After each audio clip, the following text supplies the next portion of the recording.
Bom, como controlar a ansiedade? Eu queria muito virar para você e falar assim, toma esse comprimido aqui, faz isso, faz aquilo ali, que você vai ter total controle e domínio da ansiedade. Mas isso não existe. Se você for jogar na internet, tem um monte de gente te dando dica, fazendo coisas que vão te ajudar no controle da sua ansiedade. Mas isso é perfumaria. Isso é um conjunto de fatores que vão te ajudar. E aqui eu vou elencar alguns que eu acho extremamente importantes. Beleza. Pedro, o que me ajuda muito no controle da ansiedade? A primeira coisa, nos estudos, cumprir o que você se propõe. A primeira coisa básica para você controlar a ansiedade é você cumprir o que você se propõe a fazer. Às vezes eu vejo um aluno que faz um cursinho, o cursinho tem uma caralhada de tema, de aula, de não sei o quê. O aluno não tem condição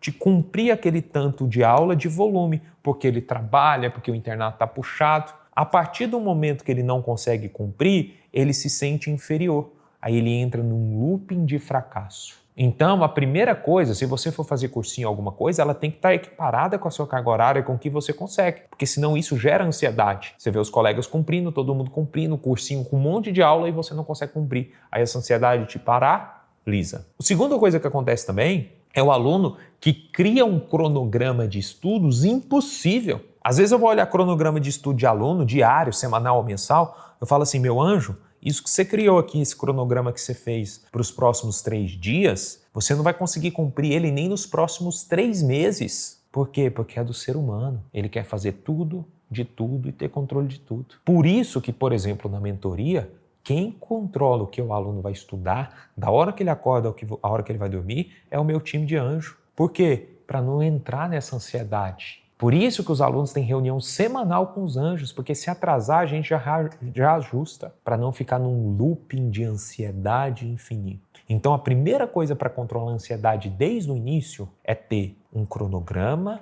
e uma carga horária compatível com que você consiga cumprir. Isso já aconteceu com você. Nossa, eu tinha que fazer isso, não consegui fazer. A hora que você vai deitar a cabeça no travesseiro, o que acontece? Você deita a cabeça e fala assim, nossa, eu sou um incompetente, eu não consegui cumprir. Nossa, eu sou muito fraco, eu nunca vou conseguir. Isso é ansiedade. E isso somado todos os dias, uma hora essa ansiedade, estoura. Esse é o primeiro ponto para controlar a ansiedade. O segundo ponto para controlar a ansiedade é não transformar a sua vida no inferno por conta dos estudos. Eu chego com aluno, tem 2 tipos de aluno que eu brinco na mentoria. Tem um aluno que eu tenho que bater e tem um aluno que eu tenho que frear. O aluno que eu tenho que bater é aquele que está muito devagar. Eu falo, cara, vambora, vamos fazer, você está devagar, vambora. E tem um aluno que eu tenho que frear, porque ele está querendo transformar a vida dele no inferno. Ele vem com um preconceito, achando assim, Pedro, eu vou largar minha academia, eu vou largar meu final de semana, eu vou largar isso, minha vida vai ser só estudo. Eu viro para ele, bato palma, parabéns, você não aguenta um mês. Sério, Pedro? Sério, você está transformando a sua vida no inferno por conta do estudo. Isso pode dar certo para sua provinha da faculdade, isso pode dar certo para sua provinha do pré-vestibular lá, provinha de química, mas isso não dá certo para as provas de longa duração, maratona. Uma prova de residência, uma prova de concurso público, uma prova de vestibular é maratona, tem vários meses e até anos de preparação. Então você tem que encaixar um estudo na sua rotina, não pode ser mentira. Eu vou estudar 30 minutos por dia, tá bom. Não, mas é otimizar. E aí, eu sempre falo, academia, atividade física, eu não tô falando pra você virar atleta não, meu anjo. Tô falando pra você meter o shape não, ficar gostosona aí pro final do ano. Eu tô falando para você ter um mínimo 2, 3, 4 vezes por semana, dar uma caminhada, ir pra academia se você gostar. O dia tem 24 horas, você pode gastar 1 hora aí tranquilamente. A segunda coisa para diminuir a ansiedade é o sono dentro desse parâmetro, para você não transformar sua vida no inferno. Não tem nada mais burro no mundo do que o aluno ficar trocando sono por estudo. Uma noite de sono mal dormida, ela prejudica 2 dias seus de estudo.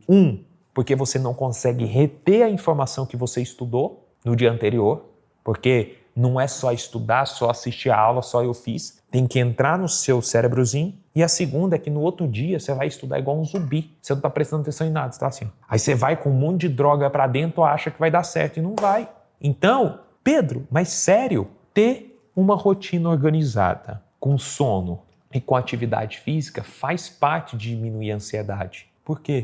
Porque no longo prazo isso dá resultado. Terceira coisa em relação a isso, presta muita atenção, nenhum de nós conseguimos controlar os nossos sentimentos. Eu não controlo, a Bárbara não controla, o João que está gravando a gente não controla, ninguém consegue. Agora, a gente tem que controlar os nossos pensamentos. Qual que é a diferença do ser humano para o animal? O animal só sente e age por instinto. O ser humano sente, mas ele pode controlar o que ele vai agir. Ele controla o pensamento. Aí tem a pessoa que no primeiro obstáculo, no primeiro problema, ela fica assim, não vai dar certo, não vou conseguir estudar.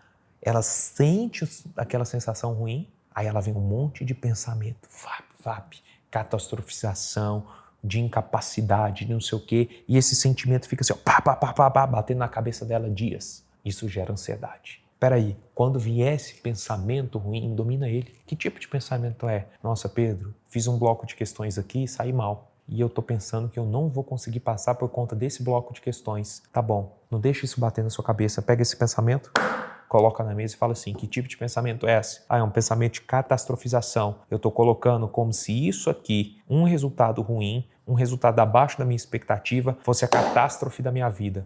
Beleza, isso é um pensamento ruim. Tira ele, racionaliza. O que eu posso fazer para melhorar isso? Vou melhorar o meu estudo, vou aprofundar mais nesse tema. Então deixa eu aprofundar. Você percebeu que esse sentimento é o mesmo? Você só tirou o pensamento. A sua cabeça é uma fábrica de filmes. Você, meu anjo, é o diretor ou a diretora. O tema não precisa ser só terror e suspense. Entendeu isso? Agora, é fácil, Pedro? Me dá uma técnica. Não tem.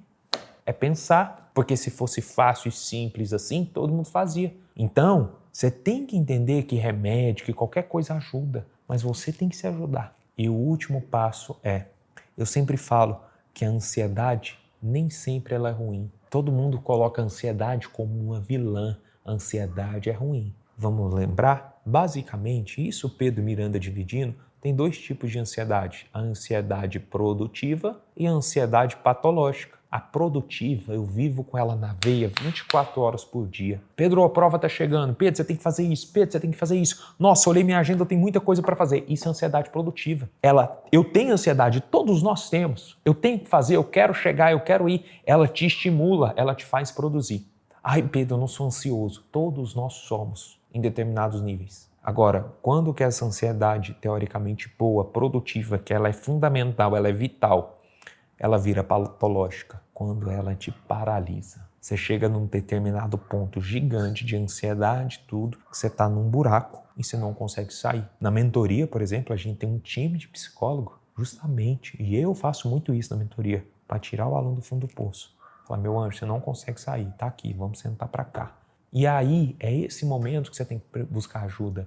Para com esse preconceito de achar que você é o Superman, é a Mulher Maravilha, você é indestrutível e que principalmente nós que somos médicos, a gente acha isso bobeira. Não, eu, Pedro Miranda, você olha para mim, eu tomo 3 tarja preta por dia e não tenho nenhuma vergonha de falar isso. Você está falando para eu tomar? Não, mas se tiver indicação, do mesmo jeito que se você não está com uma infecção, você não tem que tomar antibiótico? Tem. Do mesmo jeito, se você tem problema, se a sua ansiedade é patológica, você tem que melhorar. E a melhoria, isso vai com psicólogo, com psiquiatra, busca todas as ferramentas que você tem à sua mão disponível. Para com esse preconceito bobo, porque senão você vai sofrer sozinho. E o mundo está cheio de oportunidades para te ajudar. Então, o controle da ansiedade, eu queria que fosse muito simples, muito tranquilo, mas é uma questão multifatorial, que ela vai desde a questão física, emocional, da questão de ajuda de terceiros, do que você está vivendo. E a ansiedade é uma montanha-russa. Pedro, saiu um edital hoje,